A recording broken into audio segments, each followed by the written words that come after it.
Welcome back to Prayog.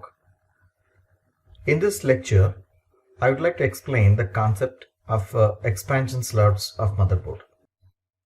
Assume that the motherboard of your PC has got an inbuilt 10 Mbps Ethernet card and you want to upgrade a 100 Mbps broadband connection, but your motherboard doesn't support 100 Mbps because it has got 10 Mbps network card or Ethernet card. So what can be done is you can buy a new add-on card and interface that with your motherboard so that the capacity or the feature of your motherboard gets enhanced. This shows that expansion slots are those interfaces of the motherboard which are used to enhance or increase the capabilities of the motherboards. There are several expansion slots available depending upon what kind of motherboards you use, and these expansion slots are roughly explained during our earlier discussions. Let us consider the first expansion slot, ISA, or Industry Standard Architecture. See, Industry Standard Architecture or ISA slot was an 8 or 16-bit expansion slot. It was commonly seen on XT motherboards and even in GT motherboards also. It was used to interface add-on cards such as Ethernet cards or sound cards in earlier days of computing, and it had the transfer rate of 5 MB or megabytes per second. This slot was expensive and big in size compared to the PCI slot, whereas the PCI slot is a new generation expansion slot. Okay, the PCI slot or peripheral component interconnect is a new generation expansion slot which comes in different variants such as 32 or 64-bit expansion slots. Usually any motherboard will support minimum 4 PCI slots. Some motherboards even they may support 6 PCI slots as well, and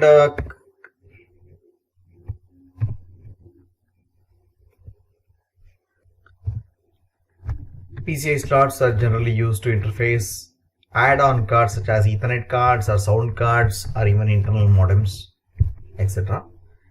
They have a transmission rate of 32 megabits per second. This slot is much cheaper and smaller in size compared to ISA slot. This is the reason why ISA slots were replaced in new generation motherboards such as Baby 80 boards as well as in 80 boards, and recent motherboards you won't see any ISA slots on them. Moving on to the next slot, AGP or Accelerated Graphics Port slot. This is a specialized or dedicated a slot which is given to interface high-end graphic cards. Assume that you have an application of image processing on your PC and high-end image processing like video mixing or image processing using software such as Photoshop, etc. In such cases, image processing becomes a burden for the CPU. What I mean to say is, see, any PC contains a shared memory. That means, suppose if you have an 8 GB random access memory, a portion of the random access memory, like say 2 GB or even 1 GB depending upon the PC configuration, it is going to be reserved for the image processing or the graphics processing by the operating system. That means if you have 8 GB of RAM, 2 GB is reserved for image processing, then naturally the amount of random access memory is reduced for the use of the CPU. As well as CPU has to take the responsibility of image processing. It's another burden. So the performance of the PC gets reduced. And if you have high-end graphics processing systems, if you want to manage videos or video mixing, spot mixing, etc., then the CPU cannot take such a big overload on it. So the better idea is to have an individual graphics processor along with dedicated graphics memory. So both of these two, that means graphics processor as well as graphics memory, are supported by add-on cards, which is called as graphic cards, high-end graphic cards that can be interfaced through the AGP slot. So the AGP slot is used to interface high-end graphics cards. They have inbuilt graphics processors, which are also called as GPU, or graphics processing units, used for image and video processing.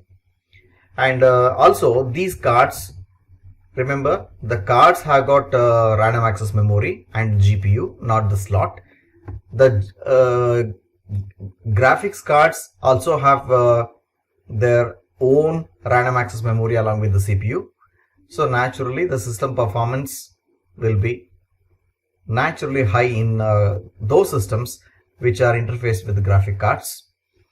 They provide, mean to say, the AGP slot provides a dedicated communication path between the CPU, vCPU and the interfaced card. Okay. The next type of expansion slot would be PCIe slot, or Peripheral Component Interconnect Express slot. It is a new generation or a modern expansion slot available on specially designed motherboards. See, the limitations of a PCIe slot is that it can interface only the Ethernet card or a sound card. Okay. Whereas the limitation of AGP slot is that it can interface only graphics card. The PCIe slot can interface all of these cards. That is why it is also called as universal slot. It is available with various models such as 1x, 4x, 8x, 16x, which represents the speed, and the minimum of speed offered is 500 MB per second. The next type of expansion slot is a PC card. PC card or parallel communication peripheral interface is a type of external expansion slot seen in laptops. It was introduced by PCMCIA, or Personal Computer Memory Card International Association. It was actually used to interface card type modems. It was designed for adding memory to portable computer systems. That means external memories apart from the fixed memories like disks. This card or this expansion slot was used to interface external memories with the laptops. Let us have a detailed look on these components one by one.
Now let us move our attention towards the memory devices. Memory devices of a PC is a storage space which is used to store different types of information.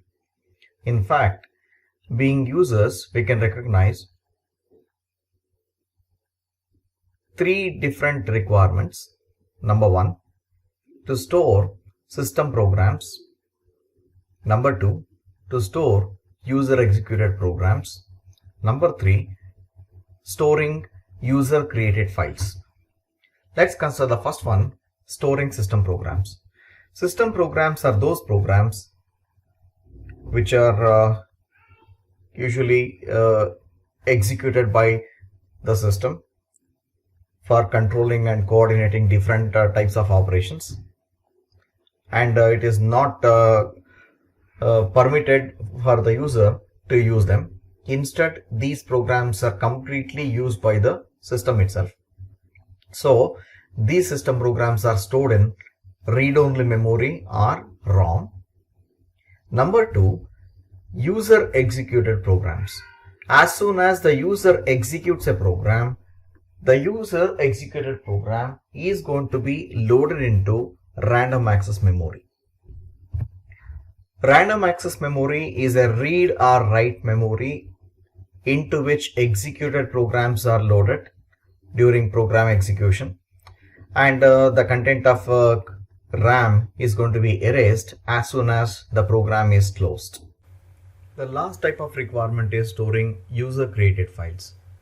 User created files are always stored on secondary storage devices such as hard disks, pen drives, CDs or DVDs. So considering all these requirements, we can classify the memory devices into two types. First one is called as internal memory. Internal memory are those memory devices which are internal to the CPU. That means which are located inside the CPU. Note the point here, the term CPU does not represent the system cabinet, because there's a confusion that CPU is represented as the system cabinet. System cabinet is not the CPU. Instead, CPU is the microprocessor or a small integrated circuit that takes the responsibility of controlling and coordinating all activities of the PC. Whatever memory that are found inside the CPU are called as internal memory. The examples for internal memory are, first one, registers or CPU registers, and second one is cache memory. Number two, external memory. External memory devices are those devices which are placed outside the system cabinet. Okay, for example, primary memory and secondary memory devices are external memory devices. That means whatever three different types of memories we discussed earlier, read-only memory, random access memory, and the secondary storage devices, they are all called as external memories. Okay, now let us consider CPU registers. What are CPU registers? Consider a program execution. During program execution, the program may have to accept different types of data as the input and process them, and then it has to produce the output. In order to accept data and store the accepted data and to process the accepted data, the accepted data has to be brought and stored inside the CPU, and every CPU is built with a local memory called CPU register. So we can define a CPU register as a local memory which stores either address or data or even instructions during program execution. And there will be fixed number of CPU registers, and it is always depends upon what type of or what model of CPU you are using. If you consider 8085 CPU of Intel, it contains CPU registers such as A, B, C, D. These are the names of CPU registers, which is also considered as AH, AL. That means AH is a higher order byte of the CPU register A, and AL is the lower order byte of the CPU register A, and so on. If you consider a CPU model 8086, the CPU registers are named as AX, BX, CX, DX, and so on. There will be specially designed CPU registers such as program counter, or memory address registers, and so on. That is out of our discussion. Next, let us consider the cache memory. See, practically, the fastest unit in any computer is the CPU. It is the fastest unit. Down the line, random access memory is placed in the next position, into which executed programs are loaded, as I said earlier. Now, the CPU can execute program instructions much faster, but simultaneously random access memory is not in that position to feed the instructions, because the speed of random access memory is a bit slow. So in order to bridge this speed incompatibility, a special type of memory called cache memory is adopted in PCs, which is called as cache memory. Cache memory is a high speed memory that is always placed between CPU and RAM. In fact, the cache memory is designed to store frequently required instructions and data during program execution. Okay, it works like this. User's program is located on the hard disk, and when the user executes the program, that will be loaded into random access memory, from which instructions are going to be loaded into CPU one after the other. But random access memory is a bit slow compared to the CPU speed. Cache memory comes into the picture. Cache memory prefetches the instructions from the random access memory, and then it starts feeding the instructions and data to the CPU, so that cache memory works much faster compared to random access memory, and naturally the performance of the PC is bit improved. Note the point, CPU is still placed in number 1 position compared to the operating speed. That means cache memory is also not compatible with the speed of the CPU, but it is better than the random access memory. And the memory size of the cache memory varies from 256 kilobytes to 8 MB depending upon the CPU model. And you can also note that the cache memory are available either inside the CPU or even outside the CPU also. If the cache memory is placed inside the CPU, then it is called as level 1 cache or L1 cache. You can have a look at this diagram. See, these are the CPU registers, and in fact this particular block is a processor, means CPU, and this is a L1 cache which is located inside the CPU. You can also see something called as L2 cache or level 2 cache.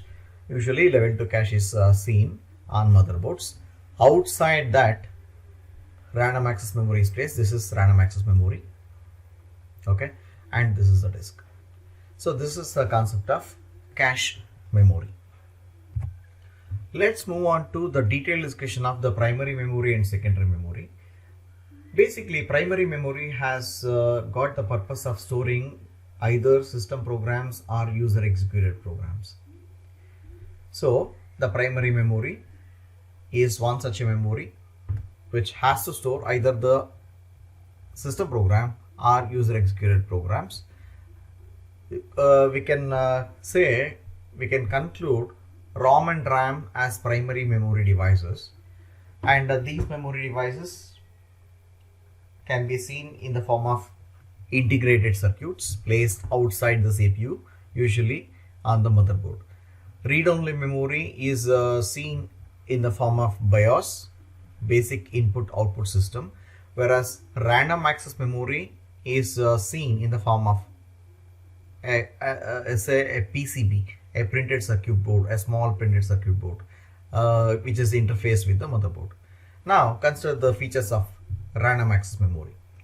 Random access memory is a read or write memory. That means computer can read or write, even the content of the random access memory can be erased. And the content of this memory can be accessed randomly. Any byte of the memory can be accessed. Okay. And even it can also be accessed sequentially. Both the ways can be done. And it is called as temporary memory because the content of this memory gets wiped out as soon as the program is closed or if the power goes off. And the purpose of using random access memory is to store user executed programs. The size of the random access memory varies from 1 GB up to 16 GB nowadays. Okay. And it works much faster compared to read-only memory because it is randomly accessed. And consider the features of read-only memory. Read-only memory, this memory is called as read-only memory because the content of this memory can only be read by the PC.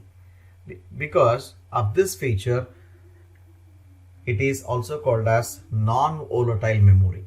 That means unerasable memory. And the content of this memory is always accessed sequentially. That means byte by byte. And even though the PC is switched off, the content of the read-only memory is not erased. That's why it's called as permanent memory. It contains system programs, which is always used by the operating system and by the PC. The size of this memory varies from 256 kilobytes to 512 KB. In some motherboards, the numbers may vary. Because of the sequential access nature, it is very slow compared to random access memory. Moving on to the next topic, types of RAM. There are several types of RAM. The first one is dynamic random access memory. Dynamic random access memory is a type of memory which is made up of capacitors that can store the data in the form of electrical charge. Remember, random access memory of any type, whether it is a DRAM or SDRAM or whatever it is, they have to store the data in the form of binary representation. That means in the form of ones and zeros. So the dynamic random access memory internally it contains capacitors that stores the data in the form of electrical charge. There is a drawback of capacitors of using dynamic random access memory. The drawback is that since it uses capacitors as the components to store the data, it loses the stored data very quickly. That means the capacitor starts losing the electrical charge. In order to retain the written information, we need to keep on rewriting the data, and this rewriting the data onto the random access memory is called as refreshing operation. That means dynamic random access memory requires refreshing operation periodically. Rewriting the same information into DRAM is called as refresh operation, and this type of RAM is used as traditional RAM because it is much cheaper compared to static random access memory. Second type of random access memory is synchronous dynamic random access memory or SDRAM. It is a special type of DRAM which is synchronized to the system clock. That means The SDRAM always works with the presence of the system clock generated by the CPU. Since it works with the synchronization of the CPU, it always knows the read and write cycles, and the efficiency of the PC naturally gets boosted because of this factor. Okay.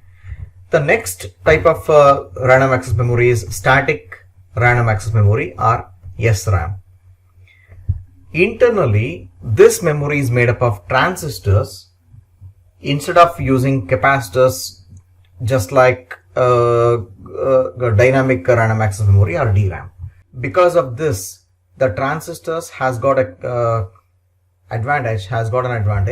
The advantage is that it can store the data for a longer period, so no refresh operation is required to retain the data, and hence this memory is much more efficient compared to the traditional random access memory. Usually the SRAM is used as cache memory, and it is expensive and it is smaller in size. The next type of random access memory is double data rate random access memory, or DDR. It is a variant of DRAM, or dynamic random access memory. In fact, this memory has the double the speed of dynamic random access memory. That's why it's called as double data rate random access memory. Different variants of DDR RAM has come. They are DDR1, DDR2, and even DDR3 has also come.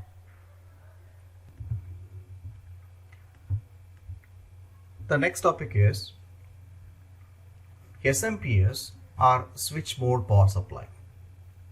In fact, SMPS, or switch mode power supply, is a component of the system cabinet. The system cabinet is a system case that holds the motherboard, hard disk, DVD drive with all other cables along with SMPS. The thing is that the motherboard and its components, the hard disk, the DVD drive, CPU, whatever they are, they always work with direct current, 5 to 12 volts of direct current, or DC. But in Asian countries like India, we use 220 volts AC, alternate current. In order to convert input 220 volts AC to 5 to 12 volts DC, we use a component called SMPS. The SMPS takes 220 volts AC input, and then it converts it into 5 to 12 volts DC. The last topic of this chapter is UPS, or uninterrupted power supply. See, while using PC for processing data or whatsoever, there is always a problem of the power failure. That means, suppose if you are working with your PC and you have entered some data into it, meanwhile there is a power cutoff. Suppose once there is a power cutoff, immediately the PC gets turned off. So whatever data you keyed in to the PC is going to be lost. For a domestic purpose, it's not going to be a big loss, but for a commercial purpose, it is going to be. For example, a bank cannot lose the crucial data during their data entry any time of their usage. So they always want to have a spontaneous power backup system, and that is what given by uninterrupted power supply, or UPS. The UPS is that device that provides or that gives the power backup to the PC and its components. There are two types of UPS. The first one is called as online UPS, and second one is called as offline UPS. The online UPS is that UPS which always provides the power backup to the PC through the batteries all the time. During power failure or even during power supply time, always the power is fed to the PC and its components only through the batteries, so that the PC never gets switched off or restarted due to any reasons. Whereas the offline UPS is concerned, which is also called as SPS or standby power supply, it has got a mechanism of providing the power to the PC and its components through the AC mains during power supply. But when there is a power cutoff, immediately the power stored on the battery will be used to provide the power backup to the PC. And any of these two types of UPS, whether it is online or offline, they have two prime components. The first component of the UPS is inverter, and the second component is battery. The inverter is an electronic device which converts input AC to DC and feeds the converted DC to the battery during charging time. During power cutoff time, the charge which is stored on the battery will be converted back to AC by the same inverter, and it is fed to the PC and its components. Whereas the second component is concerned, battery unit, it is used to store the electricity in the form of electrical charge.